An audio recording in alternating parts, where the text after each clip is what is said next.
police station to open a case against me. We'll deal with that at the ad hoc committee. If there's any case open at the police station, anyone has got the right to open a case. Police must investigate, and if there's a crime committed and the police feels that, they must take that into the courts, and the courts, if they decide to prosecute, or prosecute. I was never afraid to be prosecuted. I'm not going to be afraid to be prosecuted now. So if Mr. Adams, who I spoke about in the commission, feels that he must then use the strategy to threaten or intimidate, it's okay. I'm not afraid of that. We already understand which side of the law he is. We'll find each other at the right place. Let it happen. He must bring it on. I will never be afraid of it. I'm still going to go back, I'm told, back to the commission, to the other committee. So we'll appear there and go and explain. And as I've said before, what I presented before the citizen in July, I beg your pardon, was not my making alone.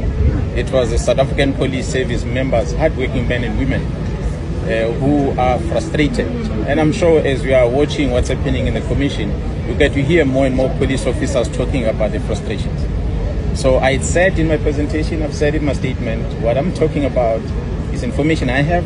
Some of it I read on documents that I'm entitled to read, and some of it is information I received from the colleagues that briefed me on it. So as I presented, representing the men and women in blue, where there was any omission or error made, that was not intentional and it's going to be explained. We submit some statements, and I think maybe he might have missed the fact that what was spoken about in Parliament against what was in my statement are two different things. So maybe he needs to get my statement and read it and see where I wrote whatever that he went to open a case on, or else he's opening a case against what I said. What I said is coming from the team, and it's going to be explained when we go back to the Parliament. We'll leave it like that. I can't comment about what's happening in the commission. Everyone is watching it as it unfolds. So what I've said before, what we are comfortable with as law enforcement is that at least that gives us a space to be able to do our work.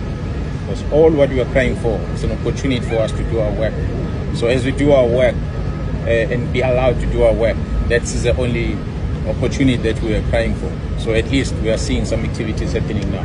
We are quite happy with some of the things that are coming out, so that at least society get to see the frustration that men and women are facing on a daily basis as we go about their business. We always say police are only responsible for investigating crime, bringing the perpetrators to court. Someone else, another department, take it from there going forward. But if our